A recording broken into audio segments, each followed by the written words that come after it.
사실은 국민의힘의 추경 원내대표가 이런 제안 1년씩 번갈아가면서 하자라고 하니까 민주당에서는 그러면 대통령 거부권 1년간 행사하지 말라 이런 조건 여러 다른 조건도 있지만 그걸 걸었어요. 그러니까 그만큼 지금 국정 상황을 쭉 보면은 국회에서 뭐라든 간에 대통령 거부권을 행사하는 이런 전국이지 않습니까? 네. 그리고 22대 국회 당선된 국회의원들 만나서도 국민의힘 의원들 만나서도 윤석열 대통령이 거부권 믿고 이제 마음대로 그러니까 힘내라는 거 아니에요. 그러니까 22대 국회에서도 거부권 행사가 눈에 불보듯 뻔하고 국민의힘도 108명의 결사체처럼 막 거의 똘똘 뭉쳐가지고 8석 안 뺏길 거야 아까 반란평 못 나오게 할까 이렇게 나오고 있습니다. 이런 모습은 우리가 좀 보지 말아야 되는 거 아닙니까? 우리가 삼권 분립이라고 할 때 입법, 네. 사법, 행정인데 이게 적절하게 조화를 이루면서 권력 분립을 시켜놓은 건데 서로 막가파로 가라는 이야기는 아니거든요. 지금 우리 수사기관이 검찰이 네. 자기들 마음대로 기소권을 남용하다가 그 기관이 완전히 국민 불신에 빠져 있듯이 네. 국회도 그렇게 가고 대통령 권력도 거부권을 남발하면 네. 결국은 그 국민들의 아, 지지가 떨어지면 네. 그 수장은 견딜 수가 없죠. 그렇죠. 거부권을 언제까지 행사할 수 있다고 보십니까? 그리고 심지어 자기 가족의 부정부패로 의심받는 행위가 네. 일어났어요. 그걸 거부권을 행사하면 그 거부권의 정당성이 보호되겠습니까? 아무리 헌법에 있다 하지만 그건 정도의 차이가 있다고 봅니다. 아. 역대 우리나라 대통령 중에 가족이 부정부패로 수사받을 때 그걸 수사를 못하게 한 적이 없습니다. 그리고 역대 대통령 생각해 보세요. 네. 우리가 존경하는 김대중 대통령 자녀들도 다 심지어 감옥까지 갔다 왔고요. 김영삼 대통령 아드님도 감옥을 갔다 왔습니다. 노무현 대통령 형님도 감옥을 갔다 왔습니다. 그분들이야 권력을 이용하고 싶지 않았겠습니까? 거부권 하고 싶지 않았겠습니까? 그러나 네. 수사권의 독립을 위해서 그것을 그냥 방임하고 받아들인 겁니다. 역대 대통령이라고 권력이 없어서 그랬겠습니까? 근데 윤석열 대통령의 권력이 특수한 권력입니까? 자기 가족들의 비리 네. 어떻게 덮을 수 있습니까? 아하. 말씀을 듣고 보니까 이런 의원님의 말씀, 우리 국회 부의장의 말씀처럼 그 얘기에 공감하는 국민들이 많았기 때문에 총선 결과 이렇게 나온 거 아니겠습니까? 그러면 그것을 받아들이고 이제라도 거부권을 자제를 해야 되죠. 내가 먼저 스스로 네. 조사해달라. 내 가족의 비리 정말 있다면 깨끗하게 밝혀달라. 아. 이렇게 하는 것이 대통령의 자세죠. 예. 사실 이 부의장님께서 22대 이제 국회 당선된 다음에 초선 당선인들과 함께 용산 앞에도 가시고 네. 또 그 텐트 천막 국회 앞에서 농사하는데 그 현장에도 가시고 제가 현장에서 뵙고 깜짝 놀랐거든요. 이렇게 중진 의원께서 여기 왜 오셨지? 라는 생각도 들 정도로 의아해하기도 했는데 의원님은 우리 부의장께서는 역시 총선 민심이 어디에 있는지 그럼요. 총선 민심을 어떻게 국회의원들 보여야 되는지 이거 한번 생각하고 계셨네요. 네. 22대 국회 들어서 국회의원들은 다선이 없습니다. 매번 초선입니다. 매번 쳤어요. 그렇죠. 4년마다 초선인 거죠. 아 그렇네요. 그런 마음으로 정말 겸허하게 해야 됩니다.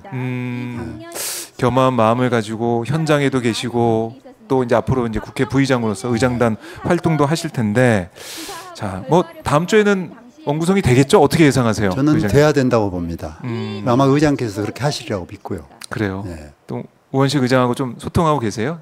저는 항상 원칙과 아하. 국민의 편에서 하자 하고 조언하고 있습니다. 그래요. 알겠습니다. 이제 정말 일하는 국회 이번 임시국회도 얼마 남지 않았기 때문에 대정부 질문을 포함해서 국회 활동을 좀 해야 된다. 네. 이렇게 보시는 거고 국민의힘이 근데 제가 볼 때는 국민의힘 여당이지 않습니까? 네. 근데 상임위원장 하나도 안 갖고 오고 이 국정 운영이 가능할까? 야당이 아닌데 아직까지 야당이라 생각하는 거 아닐까? 저는 이런 개인적인 생각도 들더라고요. 국민의힘 의원들 아까 이 패착이라고 말씀하셨지만은 이렇게 하면은 국민들이 뽑아준 보람도 없고 지역구에서는 아우성 날 것 같은데요. 어떻게 예상하세요? 그러죠. 지금 우리 당이 경제 부서를 다 주겠다는 거 아닙니까? 그렇죠. 근데 국정에서 경제가 핵심입니다. 네. 나머지는 절차죠. 그리고 국방, 외교 이런 것은 정말 외치니까 그런 것은 여당에서. 여야와 아무 상관이 없습니다. 네. 국가를 끌고 가는 그 여당이 하는 겁니다. 그 경제 정책도 여당이 쥐고 가서 네. 예산을 그게 집중하라고 경제부처를 주는 겁니다. 아하. 야당이라고 경제부처 안 가지고 싶겠습니까? 그렇죠. 막대한 예산을 쏟아붓는데 그럼에도 불구하고 경제부처를 내줬다는 것은 네. 경제정책 너무 심각하니까 아하. 경제를 살려라. 예. 그런 의미에서 경제부처를 다 내주는 겁니다. 그런데 그 본인들이 법사위에 안 주었다고 해서 네. 그러면 법사위를 주겠다는 것은 뭡니까? 자기들이 싫은 법은 다 맞겠다는 거 아닙니까? 우리가 근데 봤죠. 예. 싫고 좋은 법이 어디가 있습니까? 국민의 편에서 보면 야당이 낸 법도 여당이 낸 법도 다 일리가 있잖아요. 그래서 그걸 그 국민에게 이로운 점을 취득하면 되잖아요. 네.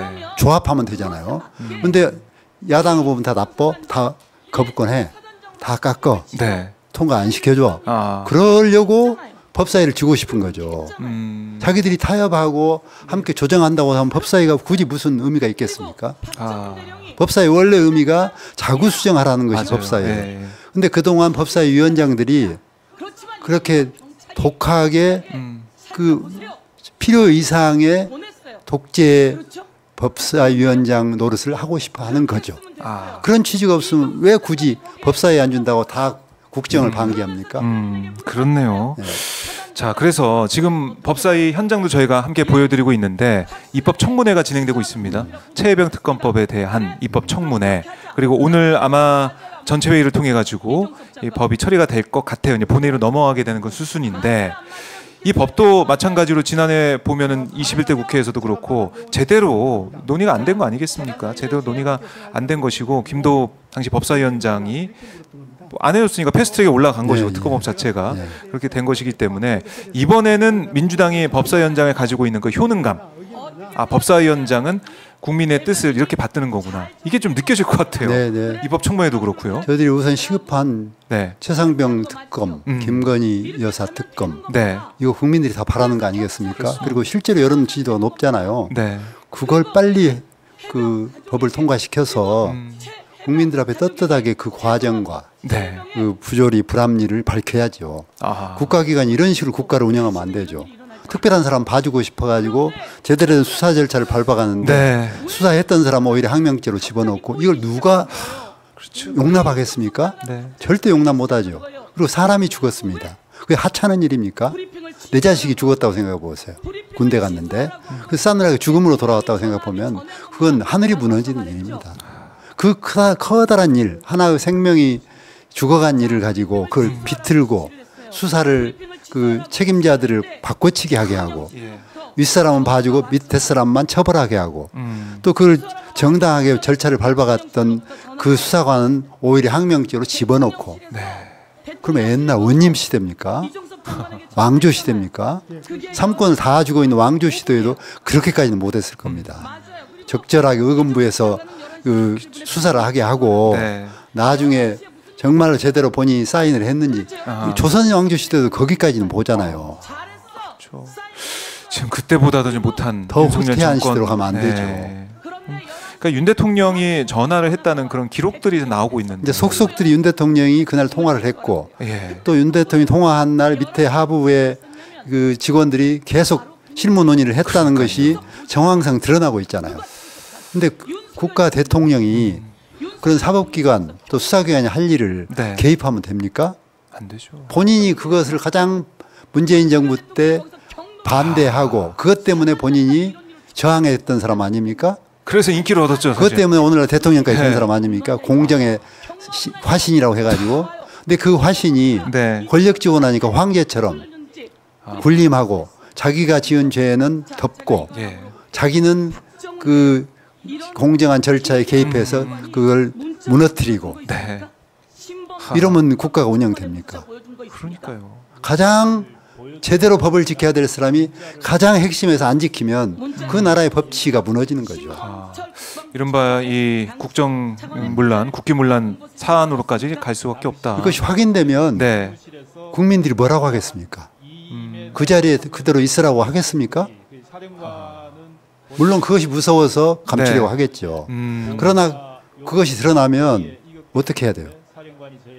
본인이 스스로 인정하고 네. 한번 봐주세요. 해도 봐줄까 말까 하는 사안이죠. 근데 오불관은 나하고는 상관없어. 이걸 덮어.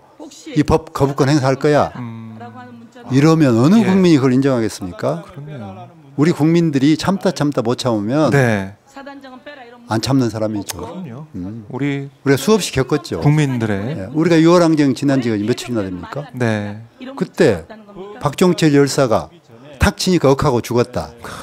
그렇게 발표했어요. 네, 수사기관이. 그런데 불과 6개월 지나서 손을 들었지 않습니까? 전두환 군부정권이. 그렇죠. 국민 무서운 줄 알아야 되는데. 그때는 정권이 예, 고문을 하던 시절이에요. 그런 때도 그 국민의 저항을 막지 못했어요. 입을 막지 못했습니다. 맞아요. 근데 지금은 그 전두환 정권보다도 셉니까 지금? 지금 검찰 권력을 오직 갖고, 검찰의 수사, 예, 압수수색 그것까지 겁주는 건데 화난 민심이 그 정도로 막아지겠습니까? 아, 저는 이제라도 네, 윤석열 대통령과 여당이 이거 안 됩니다. 이거 제대로 밝혀서 국민한테 밝혀드리고 네, 미안하다고 사과하고 그리고 나서 처분을 기다리는 것이 옳다. 아, 그래요. 그 지경에 와 있다 지금 민심이. 아, 예, 부의장의 말씀 들으니까 정리가 되고 순리가 뭔지 어떤 게 정답이 어떤 게 길인지 보이는데 윤석열 대통령은 어떤 선택할지 지켜보겠고요.